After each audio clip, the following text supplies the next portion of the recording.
Yes, it is. I love to see it.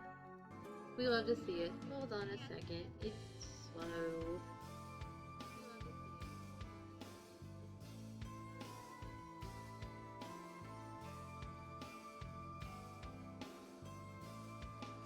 Meow meow motherfuckers. Hi, hi, how's it going? Can the game be heard? Actually. Can the game be heard? Because, yeah. Because, yeah. I'm good, how are you, by the way? Teehee. Parts Factory! Yee. So,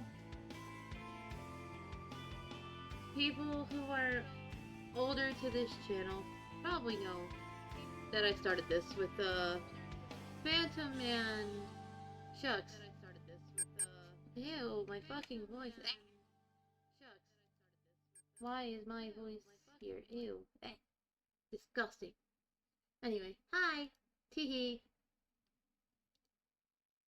I swear I know how to hit the live button, guys. I swear. Why? Did I jump? I just started, Yeah, but why? You coward. Here I thought you loved me. You shit. Amy Katsuno.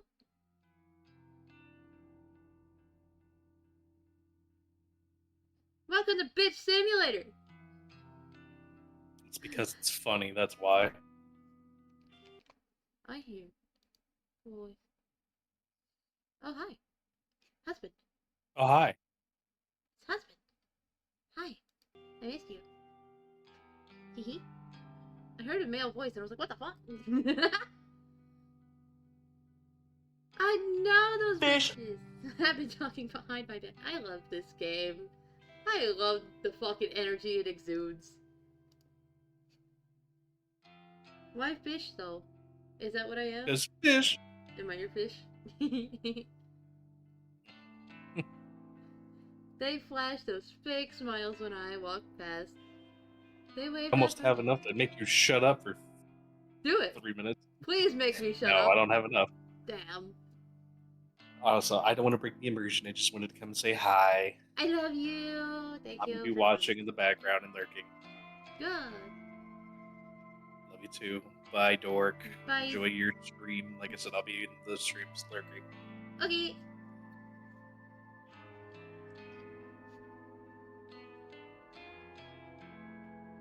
Guys, I love that man. Teehee. They flash those fake smiles when I walk past. They wave half-heartedly and say things like, "Oh, hi, Emmy." Or, "You're the only one brave enough to pull off that look." They're all two-faced lying assholes. I hate each and every single one of them. Amano, Sachiko, Kurosawa. Just look at them. Everything about them is fake. Fake lips, fake nails, fake smile, fake personalities. Look, I'll be the first to admit that I'm a fake bitch too. But even I know I'm not as bad as them. I'm not horrible to every person I meet, just the ones I don't like. Ugh, it's not fair that I have to work with them. I just wanted a part-time job. Something breezy and casual. How was I supposed to know that these delinquents would obsess over tormenting me? Amano is unbearable, but probably the least terrible of the three.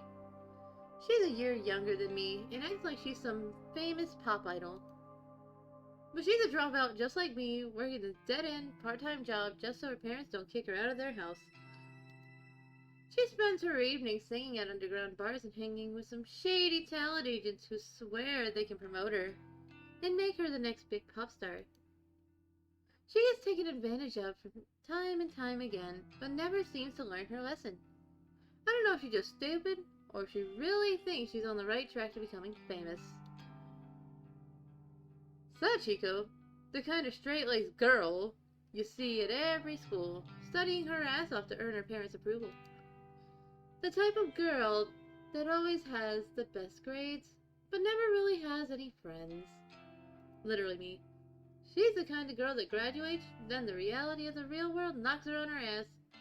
And she realizes that she actually has no clue what she's doing, just like the rest of us. So she settles for the first crappy job she can find, and then suddenly, it's 3 years later, and she's still slaving away for asshole managers who just to make ends meet.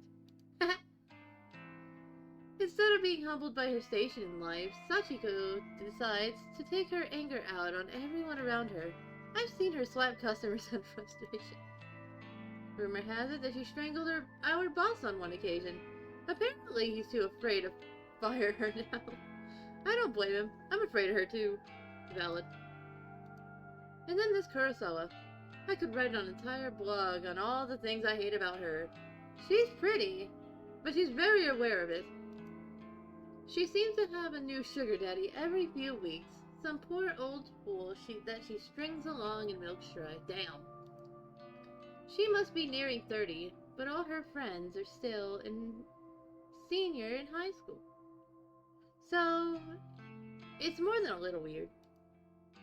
They hang out around the train station, bullying homeless people and shoplifting from the convenience store. Pretty certain she's done time once or twice. Kurosawa is just an all-around terrible person. She makes Amano and Sachiko look like saints in comparison. Honestly, I couldn't ask for a worse group of co-workers. Finally, there's me. Ami Katsuno.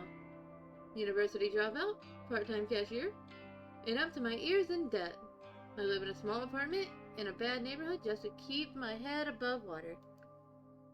My apartment building is filled with deadbeats, loan sharks, junkies, perverts, you name it. By some miracle, I managed to snatch up the best apartment in the worst building. Although, the place is nice.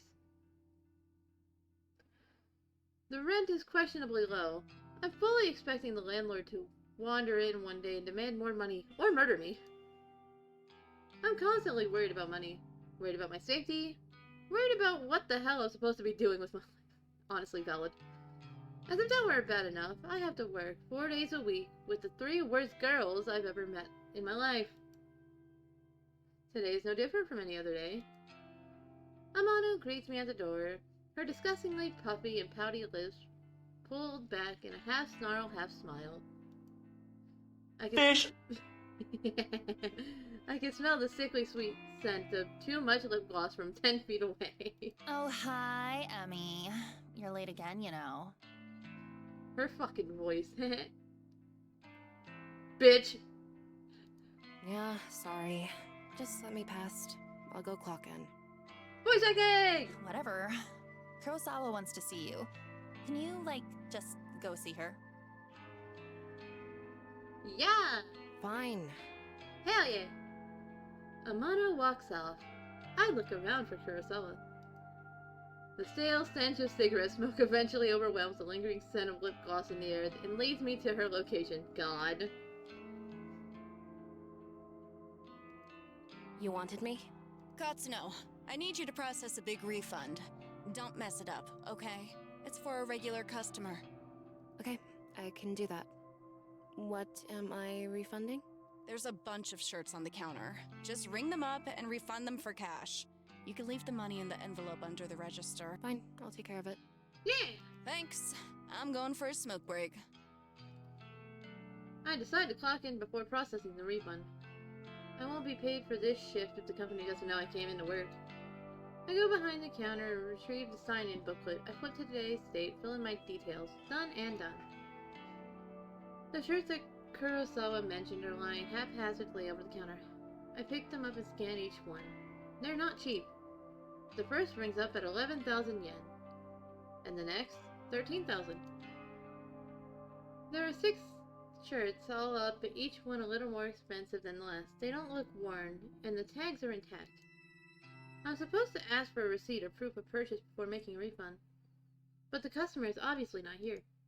Besides, the request came directly from Kurosawa, my superior, so I can't exactly refuse. The refund goes through the system successfully, and the cash drawer opens up. I count out the correct amount of money in 10,000 yen bills, and pop an elastic band around the cash and put it in an envelope. I also print a copy of the refund receipt and slip it in with the cash. Job done. I slide the envelope back under the register and lean against the counter, surveying the store. I can see there aren't any customers around. It's still early in the morning after all. We don't usually get much business until around lunchtime. However, I hover around the register for a while, biting my nails and staring at the clock to pass time. Kurosawa eventually returns from her smoke break. Half an hour must have passed by then. Who does she think she is? You finished that refund? A bitch? Yeah, I did it just like you said. Okay. She rummages around underneath the cash register and pulls out the envelope stuffed with cash. Her fingers flick through it quickly, counting each note, and she nods as though satisfied. Good work, Katsuno. I'll pass this on to the customer next time they come in. No problem. Anyway, I'll take over the cash register for a while. You want to go tidy up stock? Bitch! Yeah, okay. Bitch! I'm not too bothered if Kurosawa wants to take over my cash register duties. It's boring standing around. Much rather be doing something rather than nothing. Damn.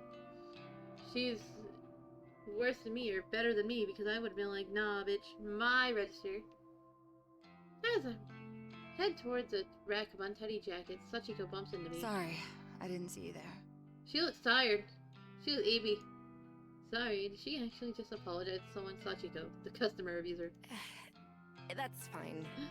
The customer You abuser's okay? wild. I haven't been sleeping real well. I'm just tired, that's all. She's lying. Well, get some rest, I guess. Yeah. Thanks. She's so cute.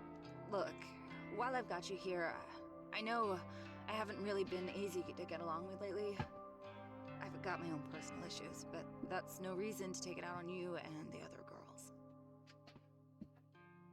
Can you, like, not do that? My dog is underneath my thing. I can't believe what I'm hearing here. Sachiko said a change of heart? So I'm resigning as of today. I don't deserve this job. I wanted to apologize and make sure there's no bad blood between us. She's lying. Look at that face. Sachiko. I don't know what to say. I never expected this from you. Yeah. If you're resigning, do you have another job lined up? No, bitch. No, not yet, but I need to work on myself first. I have a lot to think about. Well, I mean, She looks like she's on drugs. as long as you're sure about this. This is your brain on drugs. Hee. I am.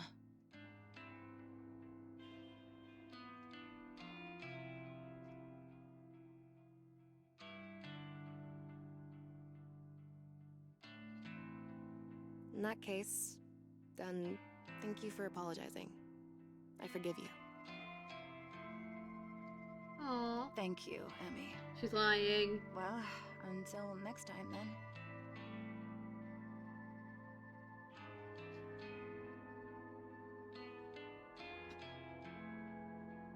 Yeah. Yeah. Until next time. Sachiko takes her leave. I'm still a bit taken aback by her sudden personality change. Did I misjudge her from the start? No, that can't be it. She has a history of abusing customers and coworkers. No way I imagined all of that. So fucking true. Regardless, I'm actually kind of glad she's trying to get a grip on her life. I hope everything works out for her. If she's resigning today, then I suppose the only two terrible coworkers left are Amano and Kurosawa. I glance at Amano, who's standing by the door, waiting to greet customers. She has a vacant expression on her face, like always. I then look towards the register, where Kurosawa should have been standing, but she's not there. Didn't she offer to take register duties for me? Where the hell did she disappear to? I wander behind the counter. The register doesn't look like it's been touched. Out of curiosity, I slide my hand around under the register, and the cash stuffed envelope is gone. No sign of it. The receipt from the refund is lying on the floor. I bend down to pick it up.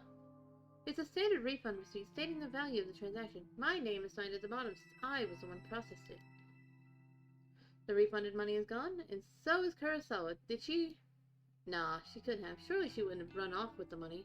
No one would be stupid enough to risk their job over that, would they? Ah, there's Katsuno. You should go ask her about it. Huh?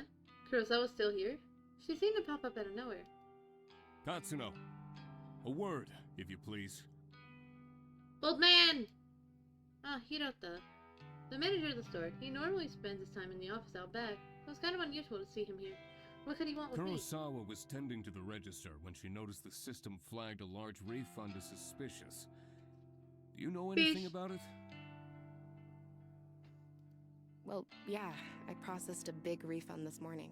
Is that so? Do you have the receipt? Here. I hand him the transaction receipt that is still between my fingers. He looks over it once, twice, his eyebrows furrowing. This is quite a large refund. No wonder the system flagged it. Did you get approval from Kurosawa before processing this? Kurosawa was the one who asked me to process it, sir. I never even spoke to the customer that it was Thank you for the intended 5. That's not true, Hirota. I don't know anything about this refund. Wait, what? Where is the refunded money now? Well, I put it in an envelope underneath the register, but... There's no money here, sir. Lizard, Why? She's lying to you. lizard. No money to be found. And Katsuno, you're the one who signed off Lizard. the refund. That makes you responsible. Yeah, I did sign it, but... You're going to have to tell the truth, Katsuno. Did you take the money? Don't make me get the police involved.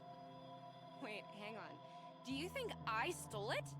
Kurosawa asked me to process the refund and leave the cash in an envelope. Nonsense. That's simply irresponsible. It's not safe to leave cash out of the register. But I feel my stomach beginning to sink. What exactly is happening here? Confess at once, Katsuno. You suck my dick. I didn't steal the damn money! If anyone stole it, it was that bitch Kurosawa! Valid. Ah, bitch them. Enough! We're not going to stand here and argue about this like bickering school children. So fucking valid. Sachiko! Oh, fuck. The sleeping bitch is always the one you need to worry about. Yeah, Sirota? Yes, Hirota. Did you witness Katsuno take an envelope of cash from the register? Oh, yes, sir. Just this morning. She acted like she was processing a refund, then pocketed the cash. I meant to bring it to your attention sooner, but... Dots. That bitch! Sachika! She hasn't changed at all. She just sold me out. I managed to catch a glimpse of Kurosawa smirking at Sachiko, and they nod in unison and giggle. Are they in this together? Are they throwing me under the bus just so they can steal some cash? I can't believe it. I'm so fucking angry. There you have it. A witness to your crime. Kurosawa, if you would kindly call the police. Valid. Yes, sir.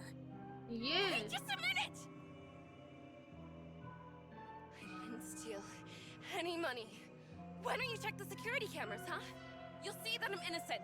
Oh, you know those cameras haven't worked in months, right? I suppose nowadays they're mostly just for show. Damn.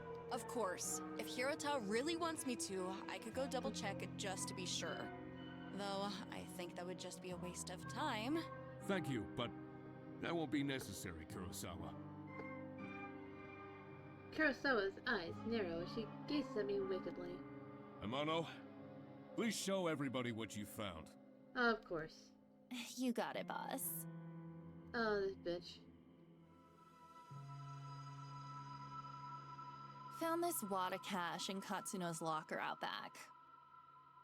I can feel the blood drain from my face. I haven't even been out back today. Are they all in this against me? Did they plan evidence just to get me in trouble? You're lying!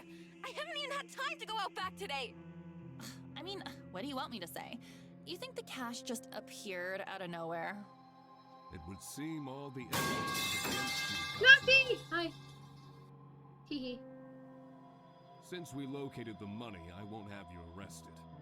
But you will not step foot in this store ever again. Hyla! You're fired.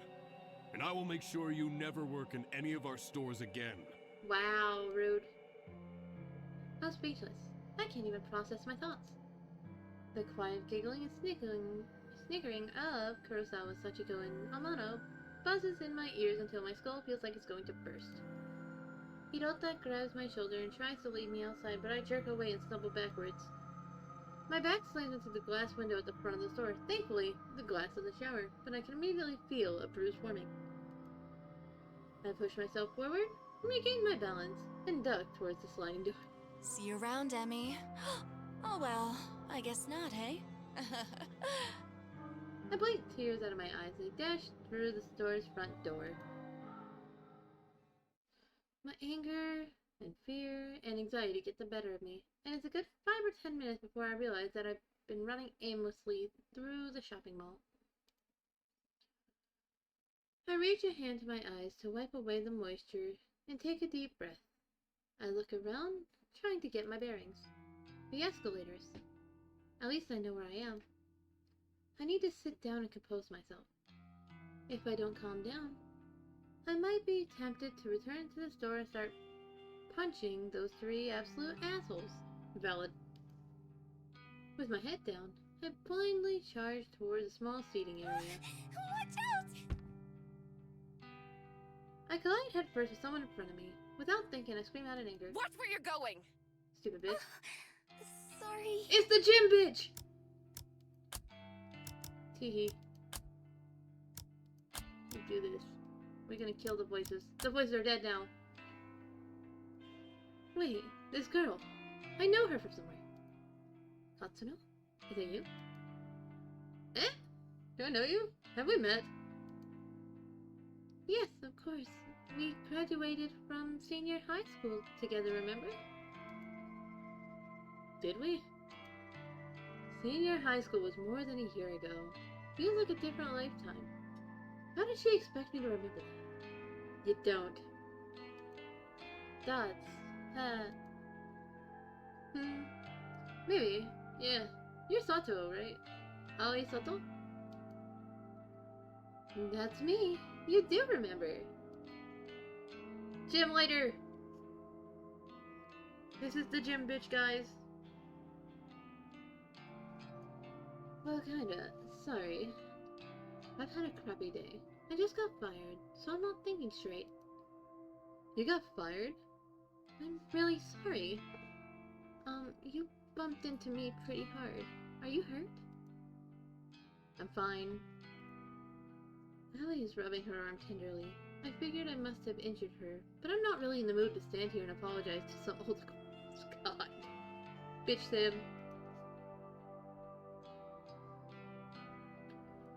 I have to go. Excuse me. Oh, okay. I push past Allie. Unexpectedly, the shy and spineless girl grabs my arm and stops me from leaving. Her grip is surprisingly strong. Because she's been working out. Teehee. Katsuno, you said you just got fired. Is that true? What? Yeah, I'm pissed off about it.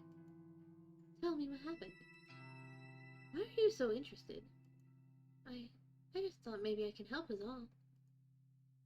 Whatever, you can't help. Some bitch set me up. She stole a bunch of money and made me take the fall. I see. Are we done here? Can I leave now? Sorry for keeping you, stupid bitch. Yeah, okay. Once again, I turned to leave, but Aoi's next words managed to catch my interest. You know, if someone got you fired, there is a way you could get revenge. Revenge? What is this girl on about? Does she have some way for me to get back at Kurosawa? What am I thinking? I can't even step foot back in the store. My chance to get any kind of justice just doesn't exist. Revenge? What the hell are you talking about? Never mind. I shouldn't have said anything. Oh, hell no. You don't go cold on me now. Tell me what you meant. Okay, but let's talk quietly. There may be a way for you to get back at whoever got you fired. Have you heard of the rumors of Corpse Girl's website? Corpse Girl? Who is that? Sounds like some death metal band. Valid. Allie ignores my comment and continues on with her speech. They say that if you visit Corpse Girl's website, you can request a death. Request a death? What is this girl ranting about? Hang on. Start over. I'm completely lost. Aoi frowns, a look of annoyance on her face. Say somebody wrongs you, and you want to get revenge on them. Go on. Rumors state that you can visit Corpse Girl's website and fill out a form in order to request a specific person's death. This Corpse Girl, is she like a hitman or something? No one knows the truth. All I know is that her victims always receive a photo of their own corpse before they die. How is that possible? I don't know. Thoughts? I've been wanting to use the website for some time. There's somebody that I'd be happier without, but I'm not brave enough to go through with it. Still, I want to know if the rumors are true. If you use that website, you could tell me if it works or not. This whole thing sounds sketchy, risky. Are the police gonna come get me if I go on this website? I've got no idea. Well, thanks, I guess. Aoi doesn't make further attempt to stop me when I turn on my heel and walk away. I don't know what to make of her suggestion. Can such a website even exist? The ability to request a death just sounds so unbelievable. And yet,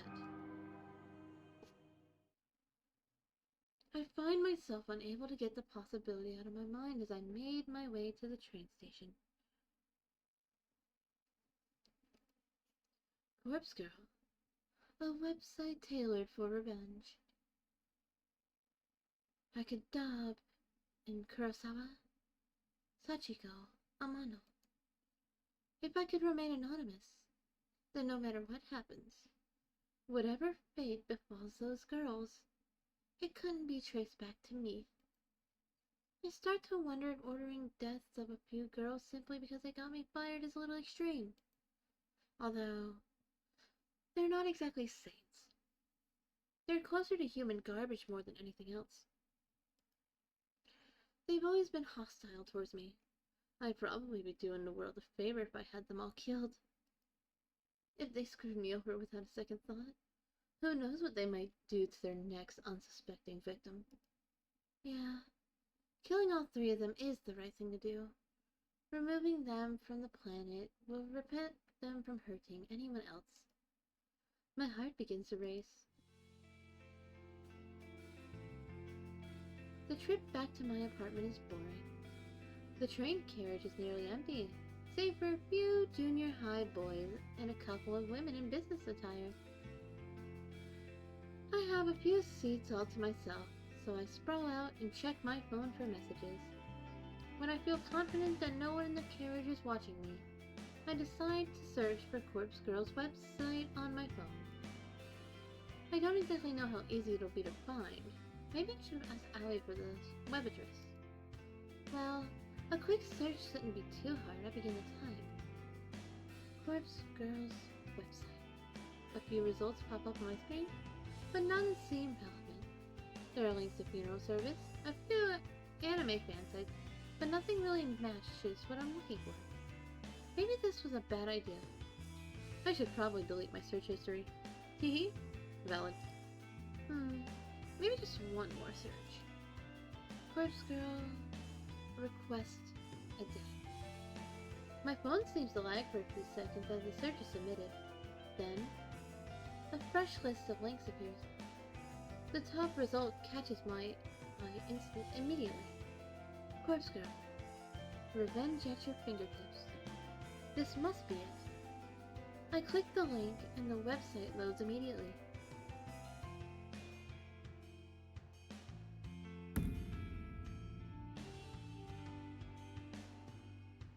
The website is simple. There's a freaky little dancing girl at the top of the screen who looks too happy to belong in such a site. The whole site is really basic. A small blurb of text offers instructions. Request a death. fill out your victim's information and upload a photo of them. Your victim will receive a photo of their own corpse shortly before they die. Watch out. Don't be an idiot and enter your own information, or you will be cursed. What the fuck? Is this site actually for real? I start to wonder if I should go through with this. There's very little useful information on the site.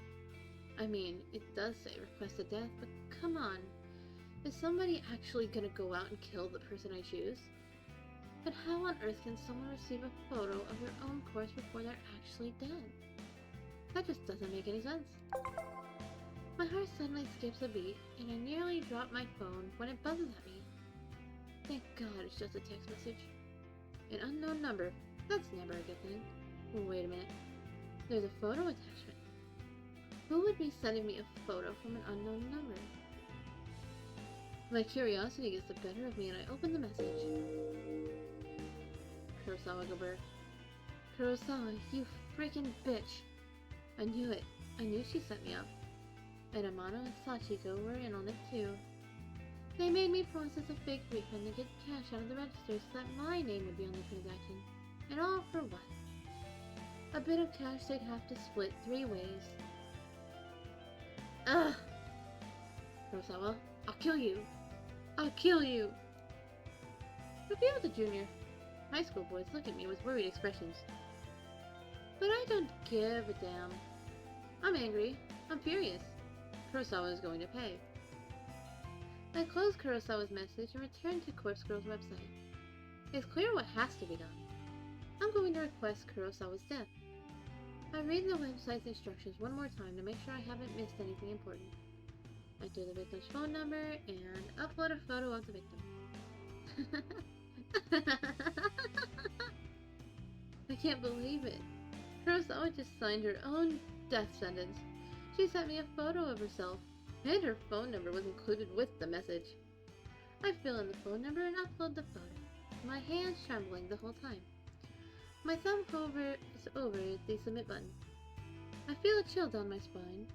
My face turns pale, and I immediately feel cold and clammy. Is Kurosawa really going to die if I use this website, or is this all just a sick hoax? I run through the possible outcomes in my head. First possibility, nothing happens, and Kurosawa is none the wiser. Second possibility, Kurosawa gets pranked by whoever it is running the website. Maybe the administrator gets a kick of tormenting people. Kurosawa might just receive some spam text or something like that. Third possibility, Kurosawa dies. She gets murdered or some elaborate scheme is concocted to make her die accidentally. My lips curl into a frenzied smile. I like the third possibility the most. I slam my thumb down on and smash the submit button. Prepare for the end, Kurosawa. See, it's literally just bitch sim, guys. Real bitch sim.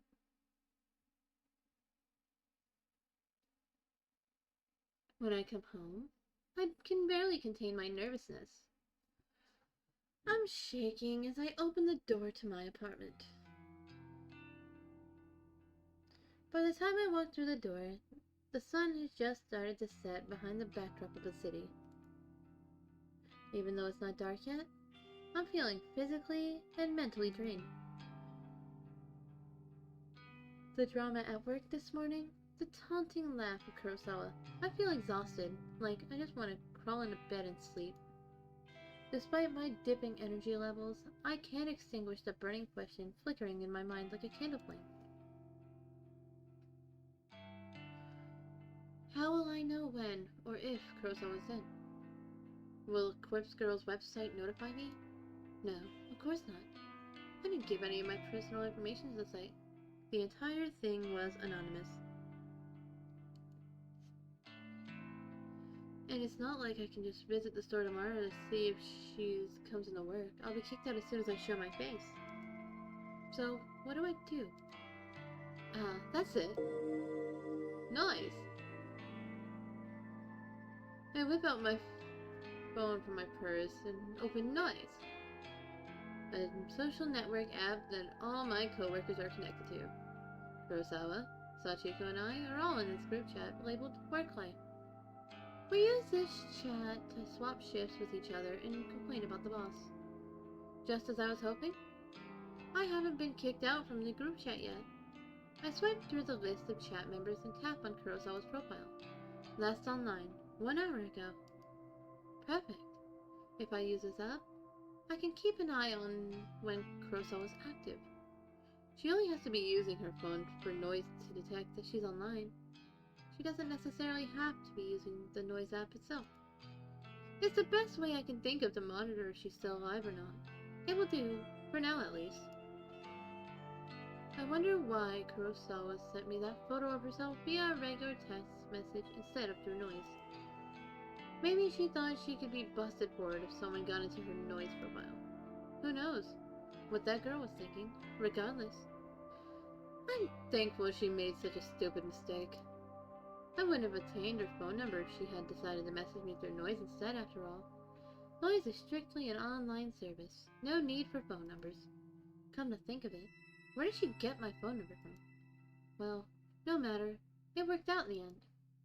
I slumped down on the couch in front of my TV and keep my phone firmly gripped in one hand, my knuckles whitening. I start to bite the fingernails on my other hand out of anxiety. In an attempt to distract myself, I switch the TV on and stream some stupid reality shows. The distraction hardly works, and I find myself instinctively glancing at my phone every couple of minutes, waiting for any kind of update on Kurosawa's online status. The evening passes slowly. Be-doo. Saturday morning, June 13th. Sunlight streams through the open curtains and I startle. Did I fall asleep on the couch? I wipe my mouth with my sleeve, cleaning off a trickle of drool from my chin. My phone is still in one hand. I quickly check it. I tap the fingerprint-smeared screen, but it's not responding. The battery died. I must have fallen asleep and left the screen on all night. I race towards my charger and plug it in, anxiously waiting for just enough energy to turn the phone screen back on. After what seemed like an eternity, the phone comes to life, and I catch a glimpse of the clock as I swipe the lock screen away. 6:34 a.m. I open up noise as quickly as I can and flick through Kurosawa's profile. Huh? This profile is private. You are not connected to this person. Damn it, she blocked me. I frantically navigate through the group chat only to find that I've been kicked out. Damn it! Damn it! What can I do now? I've got no way of knowing whether Kurosawa's still alive. I slam my phone down in frustration and it vibrates in retaliation. Huh? Another text message? I blink a couple of times. Who would be texting me at this hour? It might be Kurosawa again, trying to rub my face in her victory. Well, if that's the case, at least I would know that she's still alive. I hesitantly pick up my phone again and open the message. There's no text, just a photo attachment. Yeah! What the hell is this? I nearly dropped my phone in terror. A photo of a dead body, twisted and crumpled like it had fallen from a great height. A splatter of blood is flecked across the grass. It's hard to make out the details of the person. Dirty blonde hair, familiar clothes, smudged makeup. This dead body. Is this supposed to be me? There could be no mistaking it, without a doubt. This is a picture of my own corpse. I shriek again, unable to process what I'm seeing. I'm so entranced by the battered corpse that it takes me a minute to notice the timestamp in the corner of the photo. It's today's date, but something is off. The time says 7:28 a.m. That's about an hour from now. I shiver involuntarily and feel the sickening sensation. Oh, she did. Yeah, that is a corpse. A bile rising in my throat. This photo. Fish! Is this a prediction of my death? Am I going to die within the hour? And then the truth hits me harder than my face hit the ground in this grisly photo. When you request a death on Corpse Girl's website, your victim receives a photo of their own corpse before they die. Before they die. I can't look at it anymore. I throw my phone to the side and curl up on the floor. Did Corpse Girl send this to me, and how? How did somebody get a photo of my corpse? A photo that is seemingly from the future. It's impossible. It has to be a hoax. Some trick. Some psycho tormenting me. Yeah, that's all it is. Someone is messing with me. Probably Kurosawa. I get up off the floor and stumble around. I'm kind of lightheaded and unbalanced, and my stomach feels queasy, ready to launch its contents through my throat at any second. I blindly reach for my phone and finally grasp it with mere frozen fingers. The phone number that sent that photo. It's an unknown number, but the digits don't match the number that Kurosawa texted me from yesterday, so it's unlikely this came from her. Bizarrely, the phone number is kind of weird. There are more digits than should be possible. I try to count them, but stumble a few times in confusion. I eventually conclude the number has 18 digits. Way too many. In addition, the phone number seems to repeat digits a lot. 666, 33, 666, 22, 666, 44, 666. It seems too strange to be real. Is it possible to fake a phone number? Something interesting catches my attention. Even though the caller ID doesn't recognize the number, it has data on the origin of the number. Tokyo, Japan. My very own city. Perhaps the sender of the photo can mask their number, but can't hide their location. This gives me an idea, and I decide to get to the bottom of the situation, despite my head throbbing and my stomach pleading to be emptied. I punch the number to a search engine along with the keyword Tokyo. One result. The link points to a popular discussion board. Noise channel. It's an anonymous board where users can talk about almost anything. And no big surprise, it's owned and operated by the same company behind the Noise app I use on my phone. I tap the link and get taken to a discussion topic from less than a week ago. I quickly read through it. Topic: strange photo from an unknown number. Hey, so today I got a strange gore photo from a number I don't have in my contact book. Not sure what the deal is. It was gross though. Wondering if any hackers can trace the number or something. It's 666 33 666 22 666 44 666. Seems like Tokyo area. I'm in Osaka. Okay, thanks in advance. The topic has only one reply.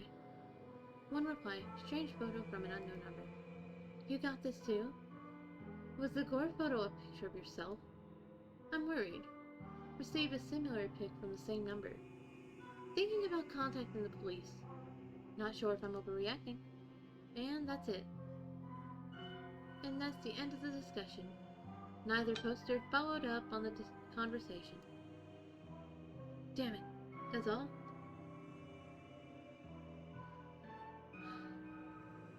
That didn't give me anything to go on, except now that I know that at least 2 other people have received bloody photos themselves.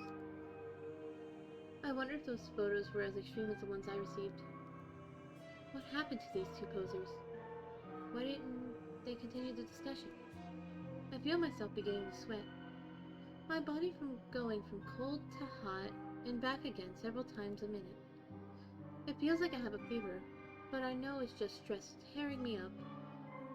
I check the time. It is 6:59 a.m. About half an hour until the time printed on that photo. I take a deep breath and the doorbell buzzes. I freeze in place, unsure of whether I should answer the door. In this sketchy apartment building, it's a risk to answer the door on any given day. Before even taking into consideration that some psycho just texted me a picture of my own corpse. I tiptoe towards the door on stiff legs and gaze through the peephole. There is no one there. Phew. I breathe a sigh of relief. Maybe I'm just on edge? The doorbell echoed from someone else's apartment. Besides, I don't know of anyone who would visit me unannounced, especially this early in the morning. I slump to the floor, my back sliding down the door as I come to rest on my carpet. My legs splayed out haphazardly in front of me. I've had enough fear for one day. I have to just believe this whole thing is a hoax. Probably karma for trying to get revenge on Kurosawa. Yeah, that's it. Karma. The doorbell rings again, and I scream in shock, my head slamming back against the door I was resting against. I jump to my feet and ignore the people, this time simply swinging the door wide open. A gust of chilly morning air sweeps into my apartment, and I shut my eyes tightly against the sudden cold. My messy hair tangles in the wind and obscures my vision when I open my eyes. Quickly, I sweep the hair out of my face and look around. There's no one here except... a metal trolley is blocking the walkway in front of my door. A stark white bag, about the size of a human body, rests atop the trolley. My heart begins to race as I immediately recognize what this is. On TV, they always use these trolleys in morgues to cart dead bodies around. Dead bodies. The vomit that's been trying to escape my body all morning finally finds its way out of my mouth. I retch and heave in the doorway until nothing is left inside my belly except the stinging stomach acid that threatens to burn through its fleshy container. Ew. The stench wafting from the trolley is overwhelming. Pinching my nostrils closed does little more than trap the horrific odor inside my own skull, and I gag and splutter involuntarily. My hand reaches forward, as though controlled by some being other than myself. I can't pull it back. I can't prevent my fingers from grasping the zipper tag attached to the body bag. I unzip the bag. And there I am. A wretched corpse, exposed to the day's first rays of sunlight. I stand here in the doorway as I lay there atop the trolley, simultaneously alive and dead. But more dead than alive in both bodies.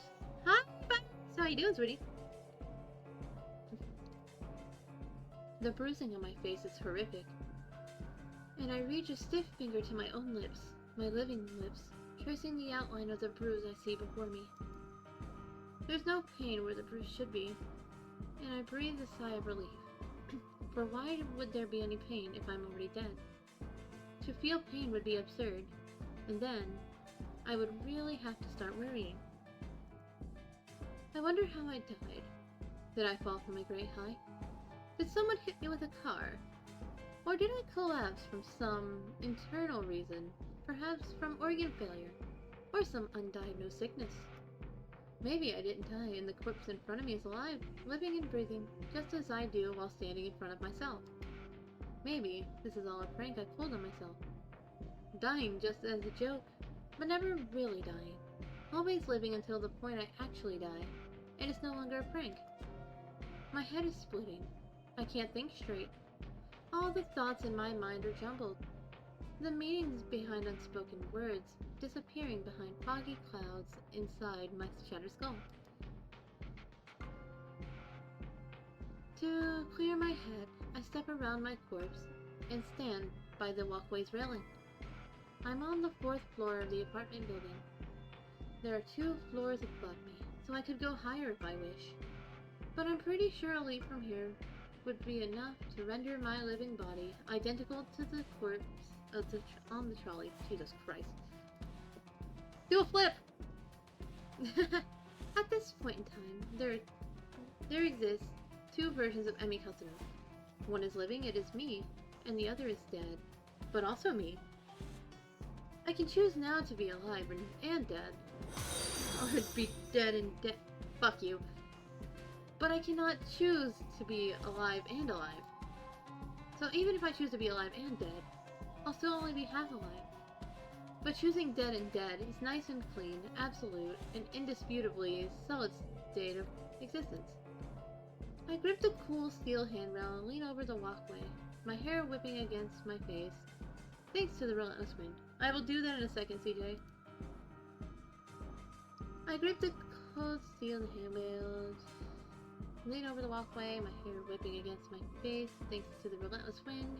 4 stories below me is a small courtyard, paved with concrete and decorated with the occasional shrub or flower bed. I miss the concrete by about 2 feet. Dirt sprays in the air as my nose is crushed under my own body weight. I think about that photo Kurosawa sent me, with her smug smile, her hands full of stolen money.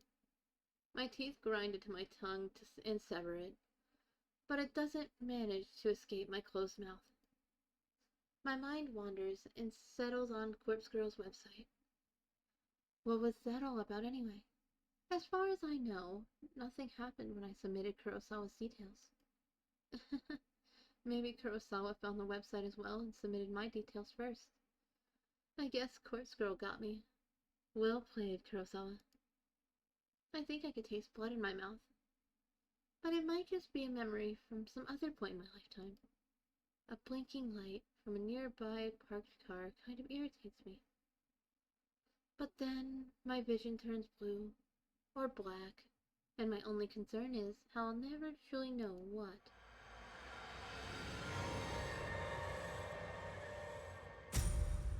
And scene! Welcome to Corpse Factory, guys!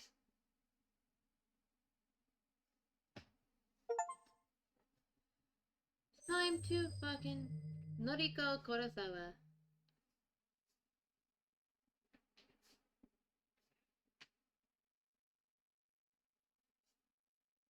Recognize the name, guys. It's Kurosawa. Let me do these push-ups. I'll suffer. God. I haven't done push-ups in a while. I forgot I put those back on. Okay. 1, 2, 3, 4, 5, 6, 7, 8, 9, 10, 11, 12, 13, 14, 15, 16, 17, 18, 19, 20. Yeah, I forgot that those are on again. Shit. Shit. Okay, my bad, guys. I'm out of shape a bit. Hoo-wee. I've always liked the shape of my eyes. I can be critical about other parts of my body, but I'll never complain about my eyes. With or without makeup, I think they look great. Mother used to tell me I inherited her eyes, and my big sister inherited father's eyes. To be honest, I don't see any father's features in myself or my sister, but I do agree that my eyes are exact replicas of mother's. Mother doesn't see too well anymore, and that might be something I have to worry about in the future as well. But for now, my eyes are perfect, and I couldn't be happier with them. I wear eyeshadow and eyeliner to bring out my best features. Some people tell me that I use too much makeup, that I tend to overdo it and make myself look intimidating. Well, I don't really care. I mostly like the way I look, and honestly, how many people can claim the same? Today's morning ritual is the same as any other workday. I'm a slave to the wage, and I'm not proud of it. Call me a corporate sellout. But I can't survive without money. Hi, babe. Blinky kitty. My alarm goes off at 6 a.m. The shower is running by 6:05, and I'm dry and dressed by 6:15. That's impressive. I skip breakfast because I'm watching my figure, and spend until 6:30 a.m. working on my makeup. I'm out of my cramped shoebox apartment by 6:45 a.m. Sometimes I catch my neighbor returning home from his overnight shift, and if so, I exchange simple pleasantries with him and continue on my way. Today, there's no sign of my neighbor, so I don't slow down as I descend the stairs and exit the building. Hitting the convenience store for a can of coffee saps another few minutes from each day. I prefer sweet milk coffees, but every now and again, I am in the mood for some rich black coffee. Black coffee is okay to an extent. Regardless, I'll never start the day without it. I don't always need the energy boost, but it helps to stop my stomach from growling. It's a milk coffee kind of day, so I pay for my favorite brand and get out of the store in no time. The canned coffee dives into my handbag as I continue on my way. The train station is always busy in the morning. Yay! Squeaky Clean Solid! Yay! The train is always busy in the morning, and it's usually a struggle to navigate my way to the correct platform in time for the 7:12 train. Today is no different. However, I always make it in time, because my routine has been perfected over the last few months. I board the train bound for Shinjuku. A cursory glance reveals there are no empty seats, so I push through a throng of bodies and stand against the carriage. Well, whenever there are seats available, I like to sit and read. But it's much more common to have to stand and stare at my phone screen like everyone else. When I do read, I read the classics. Stoker, Lovecraft, Poe, horror, Western horror. At that, it's my favorite genre. And of course, faithful translations into Japanese are as good as it gets. My English isn't nearly strong enough to read these novels in their original language. If I'm stuck staring at my phone screen, I like to stalk people online. Acquaintances or the few friends I have lead such boring lives. They post about the most mundane topics all day, every day, acting like they'll shrivel up and die unless they get the attention they seek. I find their dull, tedious lives simply fascinating. From behind the safety of the glass veil, I can fulfill my voyeuristic fetishes and consume as much pointless information as I desire. Knowing that every mundane tidbit of people's daily lives turns me on. Oh god. This morning is the same as any other. I stared down at the phone held in my frail hand. My fingers move of their own accord, scrolling and tapping against a black-lit display, pausing, pondering, pouncing on any post or picture my pupils haven't yet consumed. Standing in the train carriage, packed to the gills with people, I can't help but feel my face getting flushed and my steamy breath escaping my lips. I digest post after post, photo after photo, memorizing the comings and goings of every single person on my noise activity feed. I catch my breathing getting heavier, my gasp becoming short and sharp. Ray went to the dentist yesterday for a root canal. Mizuno shared some photos of her international vacation. Kawahara objects to owning pets and thinks all animals should be free. My cheeks glow crimson. My chest begins rising and falling quickly. I clutch the collar of my shirt, knuckles whitening, knees shaking. A few people in the carriage start to move away from me, but I barely notice them. My fingers keep scrolling, and I hit the jackpot. A new post from a coworker at my office, Tomoe Watanabe. She's a gal's gal. The type with the heavy fake tan, bleached blonde hair, and questionable clothes. I hate her, but I love her posts. This morning's update reads, Tomomo! Just found this Corpse Girl website. Such fake bull. Waiting to meet a bitch to try it on. Tomoe just discovered Corpse Girl's website, huh? I feel a slight squeal trying to escape from my throat as my legs threaten to buckle underneath me. I can't take the excitement anymore, and I have to force my phone from my hands and bury it to the bottom of my handbag. Deep breaths, Noriko. Deep breaths. I need to calm down and control myself. Composure is key. I closed my eyes and let a cool breath of air whistle through my slightly parted lips. Feeling a little calmer, and no longer ready to explode, I analyzed the information I just read. Tomoe wants to try out Corpse Girl's website. That's good.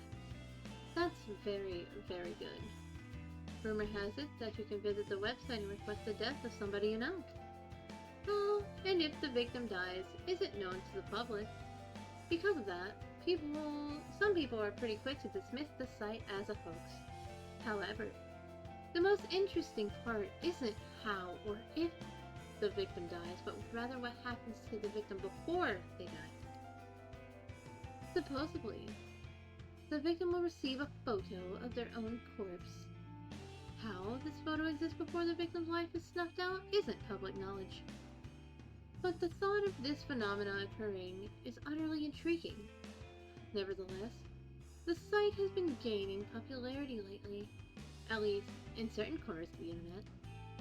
Message boards like Noise Channel and other similar sites have picked up on the rumors and like to exaggerate the website's authenticity. The fact that someone like Tomoe, a rather dense, dim-witted individual, has discovered the website means that it's actually more well-known than I had previously thought. It means that people are actually talking about it outside of the internet. Chances are that Tomoe will want to try it out and request the death of someone in the office. A coworker. Me, perhaps. She hates my guts as much as I hate hers. Finally, something exciting is going to happen in our dull workplace. The next station is Shinjuku. The doors on the right side will open. Please change here for the Chuo line, the Shonen Shinjuku line, the Saikyo line. As the automated announcement reads through the list of connecting train lines, I get ready to disembark. The train pulls to a stop, and I contort my body around the other passengers in an attempt to exit the train. Finally free of the tangled mass of flesh, I hasten my pace and navigate through the labyrinth station. I take the exits closer to my office and settle into a slower walk. I'm on time, and I never desire to reach the office any earlier than needed. It doesn't take long for the looming office tower to enter my field of vision. 32 stories of office space, all crammed into one sleek, slim tower. Thank you. The name Temujin is stamped across the structure in gigantic block letters. If you're looking for this building in Shinjuku, you can't possibly miss it. Temujin carries the title of Japan's third biggest banking corporation. It's a gigantic company with other branches in Kyoto, Osaka, Sapporo, Fukuoka, and a dozen smaller cities I don't even remember. I've worked here for close to 3 months now. Not a long time in the grand scheme of things. That said, I'm only a temp, and all I do is data entry.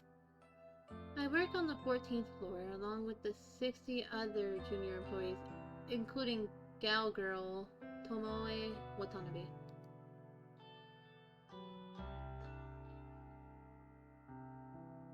I don't speak to many of my coworkers. That's the way I like it.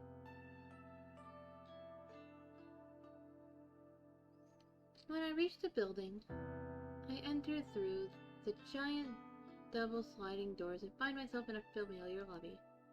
Comfortable couches line the walls, circling a reception desk. 4 large elevators are tucked away in a nook behind the reception desk. It's already busy this morning, though to be fair, this place is packed all the time. I avoid the crowds of sharply dressed business people, feeling a little out of place in my semi-formal shirt and skirt. Ducking into the newly opened elevator, I tap my employee ID to a backlit panel and press the button for my floor.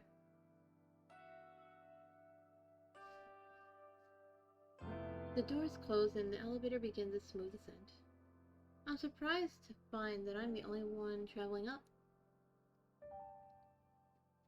I reach my floor and listen to the soothing chime as the doors open, revealing the open layout office before me. The static drone of workplace noise fills my ears. Conversation, ringing phones, fingers tapping against keyboards, photocopiers. Even the steady low hum of the air conditioner contributes to the overall din.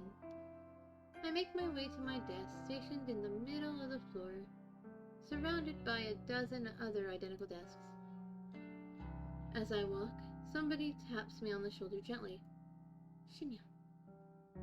Good morning, Kurosawa. Shinya Fujikawa, my senior, though he's really only a couple months older than me. He worked here for a whole year after taking an internship straight out of senior high school. He's not an intern anymore, though. I'm not quite sure of his job title. Noriko. Good morning, Fujikawa. How was your commute this morning? Fine. It's the same as usual. That's good to hear. Did you read any of your novels? He's referring to the horror books I like to read. I could tell from his tone that he doesn't exactly approve of the subject matter. I've known Shinya since junior high. We go way back, but I wouldn't exactly call us friends.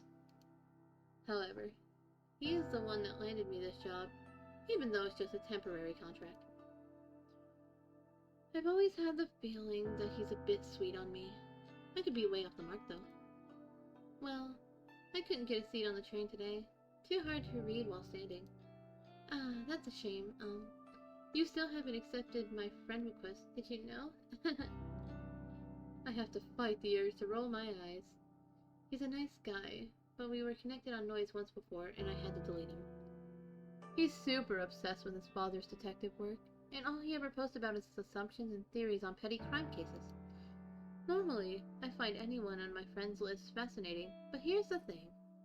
Shinya never posts about his personal life. All he writes are long-winded rants on boring cases. It's far beyond the amount of dullness even I can stand. I fish my phone out of my handbag and pretend that I'm looking at Noise. Oh, how about that? It looks like I don't have any incoming friend requests. I quickly dip my phone back into my bag. How peculiar. I'll try and add you again later. This fucking golden retriever boy. He's so cute, guys. We love the golden retrievers, right?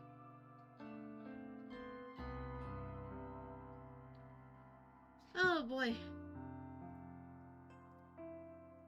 Sure, no problem. Well, anyway, I better get to it. Work hard today, okay? You got it. Mayhaps. Shinya offers a formal bow and goes on his way. But before I could take a step towards my desk, a mocking voice whispers in my ear. How are you gonna lead on, sweet little Shinya? I shiver and find Tomoe Watanabe lurking right behind me, buzzing around my neck like an irritating mosquito. That poor boy really has the hots for you. When are you gonna tell him you're a cold-hearted psycho? Listen, I'm not leading him on, and I'm no psycho. Sounds like something a real psychotype would say, don't you reckon?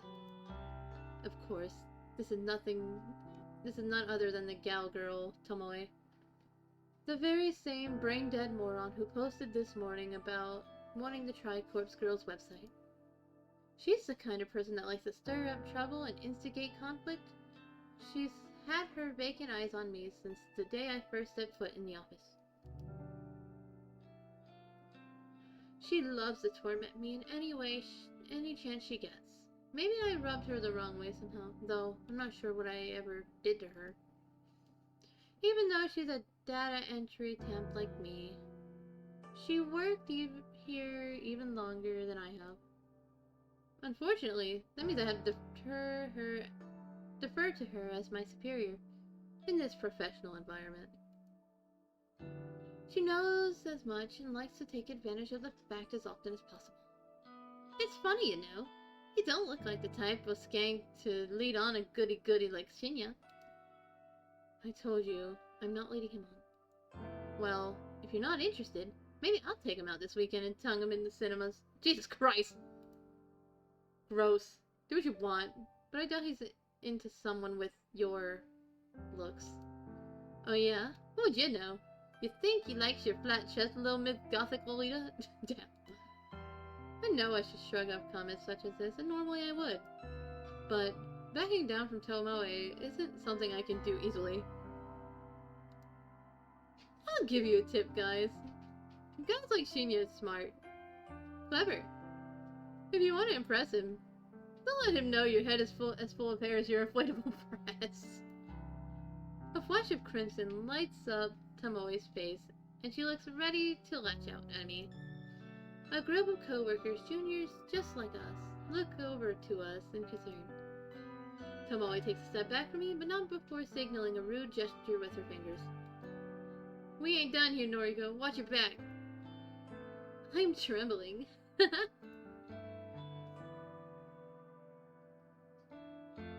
Tomoe walks away, and I breathe a sigh of relief. If it wasn't for having to deal with her, I wouldn't dread coming into work every day. Anyway, I wonder what she's planning to test out Corpse Girl's website. Will she try it on me since we fought? I'm not really sure if I should be excited or scared. Either way, it will definitely be fun to find out what happens if she does try the website. I finally reach my desk and take note of the time. I was supposed to be working 5 minutes ago, so I quickly log into my computer and check today's test list. It's all standard stuff today. I need to transfer a few tables and numbers from a spreadsheet into our company's online database. When I'm done, I have to run it by a few other people and then commit the changes to the server. The work is dull and repetitive, but my salary isn't bad, and on the plus side, I get to wear headphones and listen to music while I work. I'm jealous. I dip into my handbag and retrieve my headphones, my phone, a can of milk coffee, and a handful of breath mints. I lay them all on my desk neatly. I slip my headphones on, plug them into my phone, and hit play on my work playlist. Loud, symphonic metal lovingly thrashes my ears as I crack open the can of coffee and take a long sip. Okay, let's get started.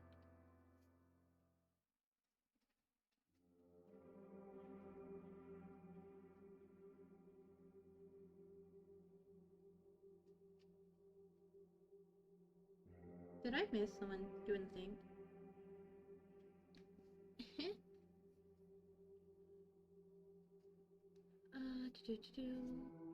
I returned home to my quiet, cramped apartment after work. The place is eerily silent, a stark contrast to the bustling office where I spend my days. Throwing my handbag onto the tiny coffee table, I pick up my laptop and sit on the couch. I lie back and get comfortable, letting the laptop rest on my stomach as it boots up. The welcome screen loads up, so I click a couple of times. Open my web browser, and then head to a very specific website saved in my favorites. Corpse Girl's website. A cute dancing zombie girl is animated at the top of the page, a peculiar irregularity that always makes me giggle. I notice that the page view counter at the bottom of the site is nearly the same as it was yesterday. There have been maybe 4 or 5 new visitors. I heave a sigh. Maybe the website isn't quite that well known after all. That begs the question, how did Tomoe discover it? Well, never mind that. My eyes scan the website's content. Request to death. Big, bold letters headline the site. The intention couldn't be clearer. Further information on the site is sparse. Brief instructions tell the user how to fill in a victim's phone number and upload a photo. Aside from that, there's not much else to mention. It doesn't even ask for a name. After scanning the site, I move my mouse to the browser's address bar and click. I type a / after the website's address, and then add the word admin. I hit the enter key. A login page presents itself with empty username and passwords waiting to be filled in. My fingers tap dance around the keyboard, and within moments I'm presented with a brand new page. A blinking slab of text greet me. One new request. A crooked smile cracks my stony expression. Finally, somebody has requested a death. Somebody has asked me, Corpse Girl, to kill a victim. This is where things get exciting. I giggle and feel my cheeks flush red. This is the first request I've had for about a week. I've been logging in every evening, fingers crossed that someone has elected a new victim for me. Today, my wishes come true. I can't help but feel emotional at a time like this. My lower lip trembles as I feel tears welling up. I dab the corners of my eyes gently to avoid smudging my makeup. As I hover my mouse cursor over the view request button, a familiar and pleasant tingling sensation surges through my chest, my stomach, my thighs. I shiver with anticipation, my hot and steamy breath beginning to fog up the laptop screen. I click the button. Request details. Today, 2:47 p.m. local time. Victim's phone. Couple numbers. Downloading image attachment. The victim's photo automatically loads onto my screen. The person in front of me is a total stranger, but that's okay. It doesn't change the task set out before me. A woman, rather plain, in her early 30s. She's well dressed, with minimal makeup. She's not really putting her personality on display. It's a nice photo. Better quality than some of the images I have received in the past. In fact, the photo looks like a corporate ID picture. I wonder if it was downloaded from a company database or website. Well, the source of the photo doesn't matter. The simple fact of the matter is that somebody has made a request for this person to die. It falls to me to fulfill that request, and as Corpse Girl, I take requests very, very seriously. I have the victim's photo, and I have her phone number. All I need now is to select a way for her to meet her untimely demise. I previously thought about including an extra field on my website, an option for the user to choose the way they want their victim to die. After all, it would reduce the amount of strain on my creativity if the method was decided for me. But after careful consideration, I decided against it.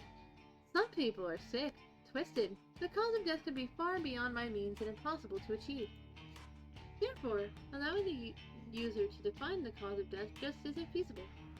Instead, I'll stick to my current modus operandi. Everything depends on the quality of the victim's photo. If it is detailed and the victim's features are easily distinguishable, then I can be rather creative with the cause of death. Perhaps the victim's face suffers grotesque burns, or she has an iron stake thrust through her skull. Jesus Christ. However, if the victim's photo is low quality and doesn't provide enough detail to identify the subject, I have to result in the default cause of death. A terrible, unlucky fall from a great height. Maybe she slips, or maybe someone stumbles into her and sends her tumbling over a rail. The end result will be the same. A swift, crushing death from on high. The victim will end up face down on the concrete, completely unrecognizable save for her clothes and accessories. It's not my favorite cause of death, but in some cases it is necessary. Regardless, it is still a valid way to fulfill the request. For now, it's time to get started. I can barely contain my excitement. I squirm against the couch, crossing and uncrossing my legs in a vain attempt to dissipate the heat rising through my body. Take a deep breath, and I try to calm my nerves and get to work. The victim will receive a photo of her own corpse, timestamped with the date of her death. It's Corpse Girl's signature move. My calling card, if you will. Seeing an image of one's own disfigured corpse is sure to strike fear into one's heart. And that's precisely the reason I take this step, to make the victim panic and act rashly.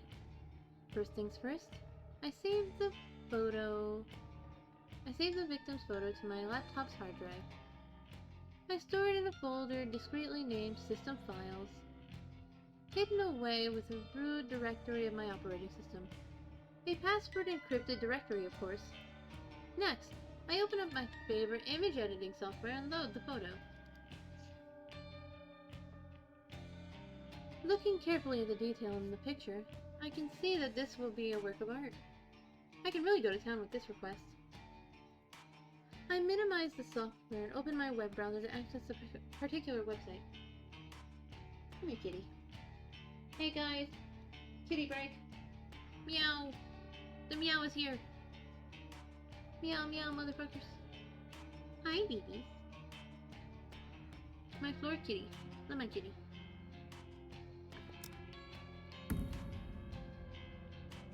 The database of the deceased, the DD as it's known on the dark web, my secret weapon. The ultimate resource for my work. The DD is a collection of countless high-resolution photographs of dead bodies. Murder victims, crime scenes, suicides. If someone has died in one way or another, chances are good that some perverted individual has captured the moment in all of its gory glory. Such valuable images are essential for my work. Using these photos as a base, I can edit my victims' details into the picture. My process is simple. I start by locating the perfect corpse photo. I search the database, and in less than 2 minutes I discover a distinguishingly detailed photo of a woman with her entrails spilling from her stomach. Jesus Christ. Her face is blue, having suffocated before even having the chance to bleed to death. She's about the same age as my victim. She of a similar height and build. Finding a photo that specifically suits my victim's features is easy thanks Jesus Christ. Excellent catalog of tags and filters. Oh, stupid. Hey, that's not so stupid. That's stupid. Come on. You go uppies. What are you doing? I simply search for the keywords that match my victim's description and find a corpse that fits.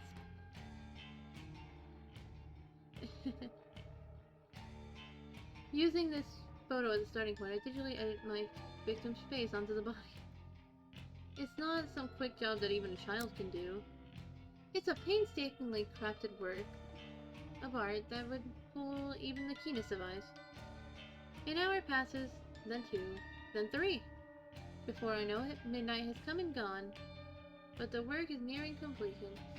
All that remains is to add the final touches. I like to add specific distinguishable details to an image. A personal item or accessory, clothing, makeup, you name it, I can edit it in. With personal details added, I adjust the lighting and color palette just enough to make the photo truly unique. If the victim decides to reverse image search the photo and discovers it's forgery, all of my work will be for naught. And with that, the masterpiece is complete. A grisly, gruesome, gratuitously gory gift for the soon-to-be departed. The victim will receive this photo of a corpse that is, for all intents and purposes, a perfect replica of her own physical form. She will open the image on her phone, and the life she once knew will crumble into pieces.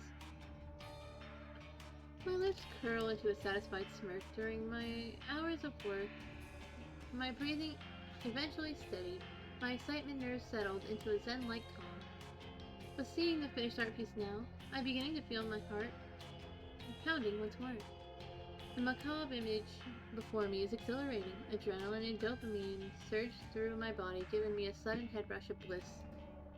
To say that I'm attracted to the sight of blood and guts would be misleading. No, I'm not into that at all. The excitement stems from the thought of taking control of somebody else's life, dictating their future, controlling their fate. For with the creation of this image, I have taken the victim's life into my own hands, like a puppet. Like a puppet master pulling the strings of a marionette. By forging this convincing creation, I will compel the victim to take her own life. That's right. My own hands need not become stained. The hands of Corpse Girl will never be dirty with blood of the victim. This is the true nature of my work. What? Bitch! Both of you! That bitch dead! That bitch is dead. What? Why that bitch dead? Corpse Girl. They requested the death. Damn, they died. Yeah. They died hard. Oh, I got yelled at because you did that. I know, it's great. I hate you both. No, I didn't even do anything. But you thought about it or something. No, I'm kidding. I love you. No. That's not nice. I love you. See, not as chat, she's mean. She's mean. Don't Beanie you turn my chat against me. Don't you fall asleep. Don't do it. It's a trap. This is why Smash is afraid to talk to you now. See, this is trap ASMR. You start falling asleep to her voice, and then bam, we come in with the Goku drip. I'm glad to know that I am lulling people to sleep. Yeah, then we ruined that. It's fine. Because I was gonna end soon anyway, because my throat is dying. Oh, yeah, I guess this really is just a bunch of really is just a big like prologue, ain't it? Yeah, no, this is a visual novel. I finished the prologue. The girl jumping from the banister was the prologue. Oh fuck. Yeah. Now we know who Corpse Girl is, and the horniness that she gets from controlling people. It was the corpse husband voice all along, wasn't it? I mean, basically. That was the truth of him. What? Damn. Oh, you bastard! You bastard! You bastard! Unfortunately, it's See? overshadowed by all this unyielding rain. Shouldn't say anything because I've got 6.7k. Baby. Oh You yeah, can only do I'm still 4. rocking. You can only do 4. I'm still rocking. There's a fucking cooldown. Just 4. 4 per stream. That's it. Fuck! I gotta exercise. Now entertain my chat, you bastards. Yeah, No, we've What? stolen the show. it's funnier this way. 2, fuck you. 3. Those aren't correct. They You gotta aren't get correct. dipped down. You gotta dip down further. I'm not fucking screen. Squat past the knees, cheeks past the knees. I'm touching the fucking Cheeks floor, past you whores. You're not doing them right.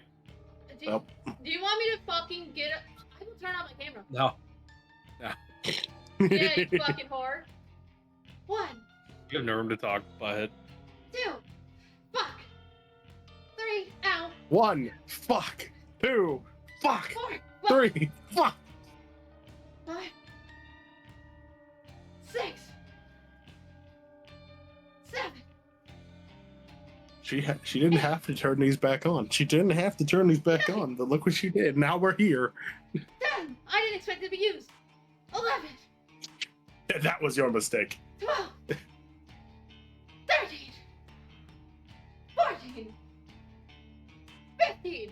Fuck you, Kiba. Anyway, You know what? Since you decided to do that, go ahead. you fucking cunt. Wild.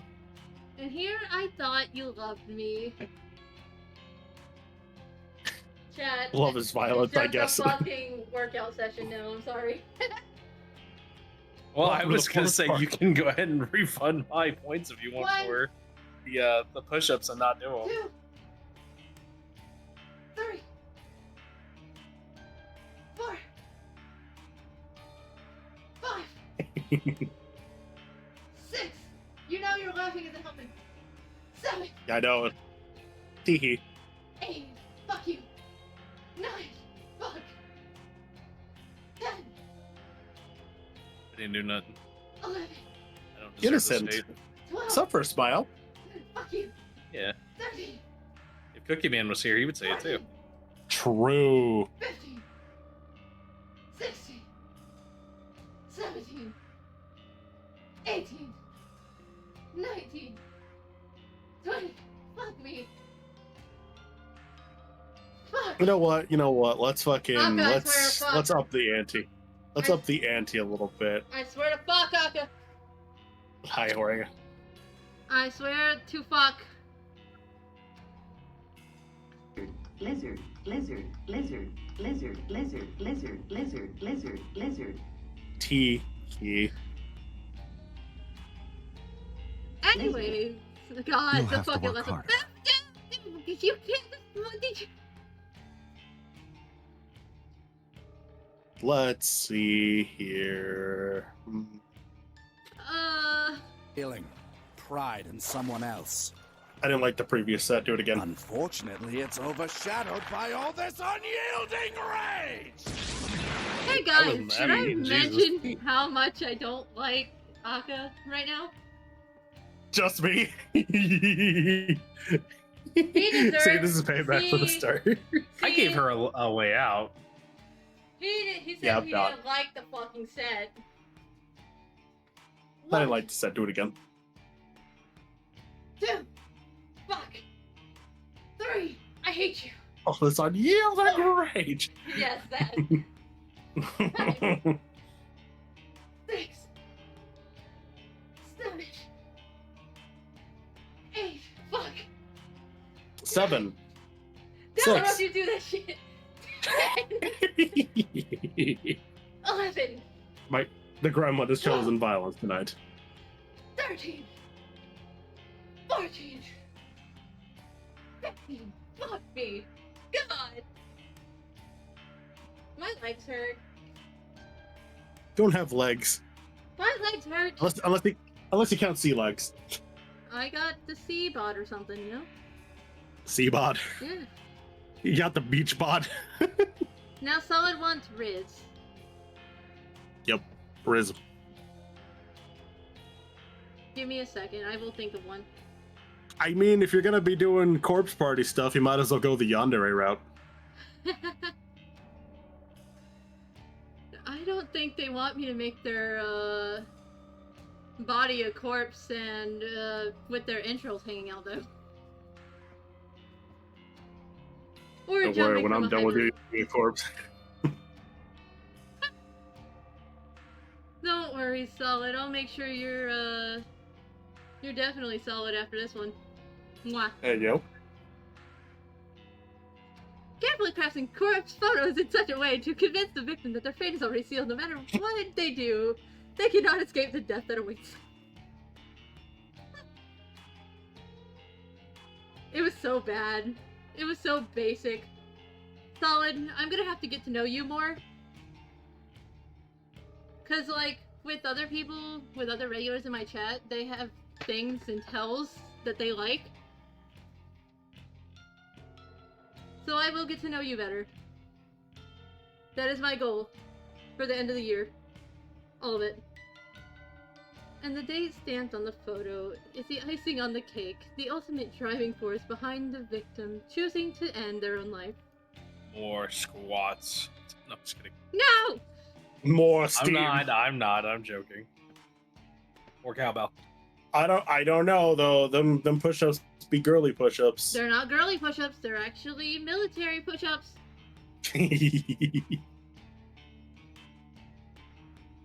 Anyways, I'm probably gonna end soon anyway because I need water and I need Yeah, here's my apology.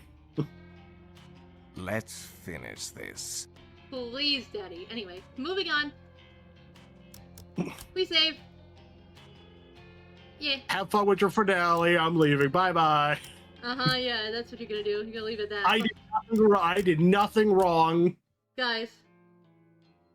Look, she's here now. Isn't she hot? She's so cute. Just fucking bonk me. Nope. Now I gotta go find someone to raid. Are any of our friends live? Let's see. Bree is live. I can raid the Bree woman. Who dat? At Church of Bread. Bree. Is it just Church of Bread? Church of Bread TV. Church and B are both capital, all one word. Or sorry, not. It's Church of Bread VT. Church, Bread, and VT are capitalized, all one word. Okay.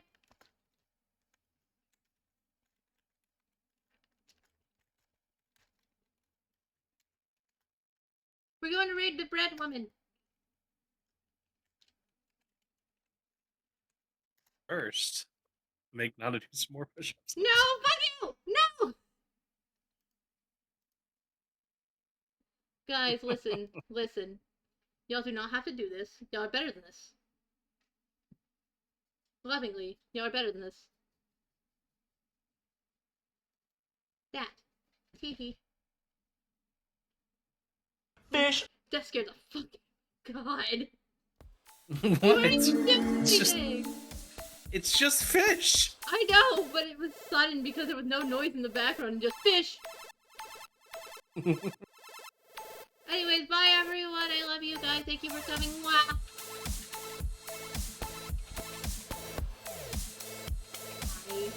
I hate it here.